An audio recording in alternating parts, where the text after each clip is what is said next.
SLST একাদশ দ্বাদশের বাকি সাবজেক্টে কাউন্সেলিং কবে নাগাদ হবে একটা আভাস পাওয়া যাচ্ছে। আমি আজকে সে নিয়ে আলোচনা করব। পাশাপাশি গতকাল 9-10-এর যে ভেরিফিকেশন হলো সেখানে কোন কোন বিষয়গুলোকে জোর দিয়ে দেখা হচ্ছে, অর্থাৎ ভেরিফিকেশনে কোন কোন ডকুমেন্টসকে জোর দিয়ে দেখা হচ্ছে। গতকাল শুনলাম অনেক নাকি টেবিলে বোনাফাইড সার্টিফিকেট চাওয়া হচ্ছে নর্দার্ন রিজিয়নে। সেই বোনাফাইড সার্টিফিকেট না শো করাতে পারলে কোনো সমস্যা হবে, বা অনেকে বলছে যে আমার হাতের লেখা কাস্ট সার্টিফিকেট, তো আমার সেক্ষেত্রে কি হবে, এবং গতকাল কোন কোন ডকুমেন্টসগুলো ওনারা দেখছেন না এবং কোন কোন ডকুমেন্টস দেখছেন, আমি আজকে সে নিয়ে আলোচনা করছি। কাজেই ভিডিওটা স্কিপ করো না, সবটা দেখো। যাদের আগামীতে ভেরিফিকেশন আছে বিষয়গুলো মন দিয়ে শুনে নাও, জেনে নাও, বুঝে নাও। চ্যানেলটা সাবস্ক্রাইব করে দিও এসএসসি, পিএসসি এবং গ্রুপ সি, গ্রুপ ডি গুরুত্বপূর্ণ আপডেট পাওয়ার জন্য। দেখো, গতকাল শিক্ষামন্ত্রী যে বিষয়গুলো উল্লেখ করলেন, পাবলিক ডোমেনে প্রকাশ করলেন, ওনার পরিষ্কার বক্তব্য যে একাদশ দ্বাদশের নিয়োগটা 31শে আগস্টের মধ্যে শেষ ওনারা করবেন, করতে নাকি বদ্ধপরিকর। এখন এ নিয়ে অনেক যদিও প্রশ্ন আছে যে যেখানে এখনো অনেক সাবজেক্টে কাউন্সেলিং বাকি আছে সেখানে কি করে কাউন্সেলিং করিয়ে পিভিআর মেডিকেল করিয়ে স্কুলে জয়েনিং করাবেন, সে নিয়ে অনেক কিছু সংশয় বা প্রশ্নচিহ্ন আছে। এখন ওনার যা বক্তব্য সেটা যদি হয় তাহলে আগস্ট মাসের মধ্যেই বাকি সাবজেক্টে কাউন্সেলিংয়ের কাজ কিন্তু শেষ হবে, যদি শিক্ষামন্ত্রীর কথাটাই অ্যাকচুয়াল পারফেক্ট হয়। তাহলে কিন্তু আগস্ট মাসের মধ্যেই একাদশ দ্বাদশের বাকি সাবজেক্টে কাউন্সেলিংয়ের কাজগুলো শেষ হয়ে সমাপ্ত হবে, তারপরে সেখানে স্কুলে জয়েনিং করার বিষয়। তবে এটা কতটা বাস্তব হবে সেটি নিয়ে প্রশ্ন অবশ্য আসছে বা আছে, ইভেন আমার অনেক প্রশ্ন আছে। তো সেটা আজকে বিষয় নয়। আজকের মেন বিষয় যে গতকাল যারা ভেরিফিকেশন করে এসেছেন তাদের কি বক্তব্য। প্রথম বলি আমি নর্দার্ন রিজিয়নের খবরটা বলছি। নর্দার্ন রিজিয়নে সেখানে এক একটা সেন্টারে 4 থেকে 5টা টেবিলে সেখানে বিষয়গুলো হচ্ছে। ভেরিফিকেশন করার সময় বিভিন্ন টেবিলে একটু ভিন্নতা কিন্তু আসছে। কোথাও কোথাও গ্র্যাজুয়েশনের ফাইনাল ইয়ারের মার্কশিটটা দেখছেন, আবার কোনো টেবিলে সেখানে 3টে ইয়ারেই মার্কশিটগুলো ওনারা কিন্তু ভালো দেখছেন, তার সাথে সার্টিফিকেটটা অবশ্যই দেখবেন। এখন বিষয়টা যে ভিন্ন টেবিলে কিন্তু একটু ভিন্ন রকমভাবে রিভিশনটা হচ্ছে। এবারে যে সমস্যাটা আমাকে ফেস করছে সেখানে নাকি বোনাফাইড সার্টিফিকেটটা চাওয়া হচ্ছে, যে আছে কি থাকলে ছ করেন। বোনাফাইড সার্টিফিকেট তো অ্যাকচুয়ালি সবার লাগার কিন্তু কথা নয়, সেক্ষেত্রে ওনারা জোর দিয়ে বলছেন না যে আছে কি থাকলে শো করেন। অর্থাৎ বোনাফাইড সার্টিফিকেট যাদের আছে তাদের সার্টিফিকেটটা অবশ্যই ওনারা দেখছেন, যাদের নেই কোনো সমস্যা নেই, চিন্তা বা ভয়ের কোনো কারণ নেই। আচ্ছা, এবারে বলি বোনাফাইড সার্টিফিকেটটা কি।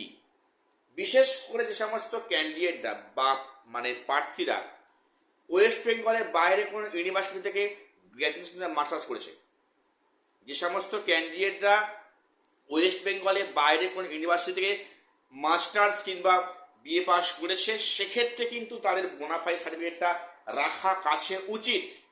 অর্থাৎ সেই ইউনিভার্সিটিটা তুমি যেখান থেকে পিজি বা গ্র্যাজুয়েশন করেছো সেটা আদৌ ইউজিসির অ্যাপ্রুভ কিনা, সেটা ইউজিসির লিস্টেড কিনা, তারই প্রমাণ হচ্ছে বোনাফাইড সার্টিফিকেট, যেখানে ক্যান্ডিডেটের নাম, সেশন, সে কোন ইয়ারে পড়াশোনা করেছে, কলেজের নাম থাকে, একে বলা হয় বোনাফাইড সার্টিফিকেট।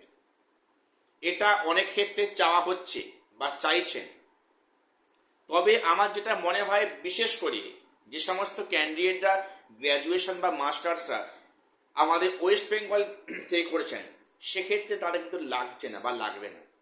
কিন্তু যারা ওয়েস্ট বেঙ্গলের বাইরে কোনো কলেজ থেকে করেছেন সেক্ষেত্রে কিন্তু এই সার্টিফিকেটটা অবশ্যই রাখা উচিত। এর নাম হচ্ছে বোনাফাইড সার্টিফিকেট। এটা অনেকে কিন্তু চাইছে, থাকলে দেখাবে, না থাকলে চিন্তার ভয়ের কোনো কারণ নেই, কোনো সমস্যা এতে হচ্ছে না। Number one. নাম্বার টু বলি, অনেকের কাস্ট সার্টিফিকেট হাতের লেখা আছে, সেখানে অনেকে রিভ্যালিডেশন করেনি, সেক্ষেত্রে কি বাতিল হবে? যেটা আমি গতকাল শুনলাম যে যাদের হাতের লেখা সার্টিফিকেট আছে সেক্ষেত্রে ডিজিটাল সার্টিফিকেট নাম্বারটা শো করাতে হচ্ছে। ডিজিটাল সার্টিফিকেট যে নাম্বারটা সেখানে শো করাতে হচ্ছে। যাদের ওল্ড হাতের লেখা সার্টিফিকেটগুলো আছে তাদের কিন্তু ডিজিটাল সার্টিফিকেট নাম্বার শো করাতে হচ্ছে, দেখাতে হচ্ছে। এইবারে যে প্রশ্নটা প্রত্যেক মানুষের কম বেশি আছে, যে কাস্ট ক্যাটাগরি যারা বিলং করে তারা কি সার্টিফিকেটটা রিভ্যালিডেশন করতে হবে? না করলে কি বাতিল হবে? দেখো, এমনটা কিছুই নয়। সেক্ষেত্রে তোমরা জানো যে একটা শুধু সরকার থেকে একটা বলেছিল যে এই তারিখের মধ্যে রিভ্যালিডেশন করতে হবে। অনেকে হয়েছে কি সেক্ষেত্রে সেই সময়সীমার পরে রিভ্যালিডেশন করানো হয়েছে, সেক্ষেত্রে কি হবে? কিছুই হবে না। সেক্ষেত্রে old certificate plus new certificate নিলে কোনো সমস্যা কিন্তু হবে না। কাজেই কাস্ট ক্যাটাগরি নিয়ে সে অর্থে যারা খুব চিন্তার মধ্যে আছো, এগুলো বললাম শুনে নাও। এগুলো সাধারণত ওনারা দেখছেন না। তবে এখানে শুনলাম যেটা অনেক টেবিলে থাকে সেখানে মানে অরিজিনাল কপি দেখা হচ্ছে না, সেখানে শুধুমাত্র জেরক্স কপিগুলো দেখে ওনারা জমা করে নিচ্ছেন। আবার অনেক টেবিলে হচ্ছে কি মানে সব কিন্তু মানে অরিজিনাল প্লাস জেরক্স সব মিলিয়ে দেখছেন। এটা বেঞ্চ বেসিসে ডিপেন্ড করছে, কোন বেঞ্চে কোন মানে ব্যক্তি আছেন তার উপর ডিপেন্ড করছে যে ভেরিফিকেশনটা কেমন করে হচ্ছে বা কত সময় লাগে। যেটা শুনলাম যে প্রত্যেক টেবিলে অ্যাটলিস্ট দুজন করে আছেন, ঠিক আছে? তো সেক্ষেত্রে বেসিক্যালি বিএডে দেখা হচ্ছে অল মার্কশিট এবং সার্টিফিকেট। শুনে নাও, বিএডের প্রতিটা সেমিস্টারে বা ইয়ারের সার্টিফিকেট লাগছে প্লাস মানে মাস্টার লাগছে প্লাস সার্টিফিকেট লাগছে, এবং এনসিটি অ্যাপ্রুভ কপি। এটা খুব ওনারা জোর দিয়ে দেখছেন, এনসিটি অ্যাপ্রুভ কপি প্রত্যেক কিন্তু সঙ্গে রাখবে, এটা মাস্ট লাগবেই কিন্তু, এছাড়া হবে না। ইউজিসি অ্যাপ্রুভ কপি লাগবেই।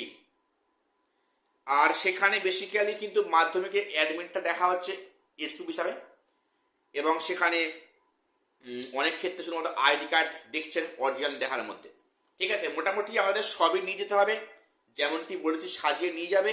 সেখানে গিয়ে টেনশনে কোনো কারণ নেই। কাল যেনারা গেছেন ওনারাই বলছেন নিশ্চিন্তে পরবর্তীরা আসবেন, কোনো চিন্তার সমস্যা নেই, এবং সঠিক ডকুমেন্টস নিয়ে আসবেন। কাজেই বোনাফাইড সার্টিফিকেট কিন্তু এটা মাস্ট লাগবে এমনটা কিন্তু নয়, থাকলে করাবে, না থাকলে করার কোনো দরকার নেই। আর এটুকুই আপডেট দেওয়ার ছিল। চ্যানেলটা সাবস্ক্রাইব করে দিও। দেখা হচ্ছে পরের ভিডিওতে।